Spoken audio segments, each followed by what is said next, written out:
Tollywood star heroine Samantha ఇప్పుడు web సిరీస్లపైనే ఎక్కువగా దృష్టి సారించింది. ఇప్పటికే ఫ్యామిలీ మ్యాన్ 2తో దేశవ్యాప్తంగా గుర్తింపు పొందిన ఆమె గతేడాది సిటాడెల్ హనీ బనీ వెబ్ సిరీస్తో ప్రేక్షకుల ముందుకు వచ్చింది. ప్రస్తుతం రాజ్ అండ్ డీకే దర్శకత్వంలోనే రక్త బ్రహ్మాండ్ అనే మరో వెబ్ సిరీస్లో నటిస్తోంది. ఇది మాత్రమే కాకుండా సమంత తన సొంత బ్యానర్లో మా ఇంటి బంగారం అనే సినిమాలో కూడా నటిస్తోంది.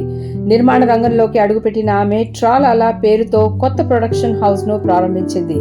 ఈ బ్యానర్ పై నిర్మించిన తొలి చిత్రం శుభం షూటింగ్ పూర్తయింది. త్వరలోనే ఈ సినిమా విడుదల కానుంది. ఈ విషయాన్ని తెలియజేస్తూ సమంత కొన్ని ఫోటోలు షేర్ చేసింది.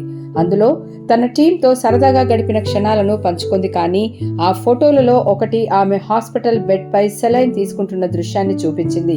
ఈ ఫోటో ప్రస్తుతం సోషల్ మీడియాలో వైరల్ అవుతోంది. దీనిని చూసి అభిమానులు సమంతకు ఏమైంది అంటూ ఆందోళన వ్యక్తం చేస్తున్నారు. అయితే దీనిపై సమంత నుంచి ఇంకా ఎలాంటి స్పష్టత రాలేదు. గతంలో మయోసైటిస్తో బాధపడిన సమంత విదేశాల్లో చికిత్స తీసుకున్న విషయం తెలిసిందే. ఇప్పటికీ ఆమె కొన్ని మందులు వాడుతుండే అవకాశం ఉందని సమాచారం.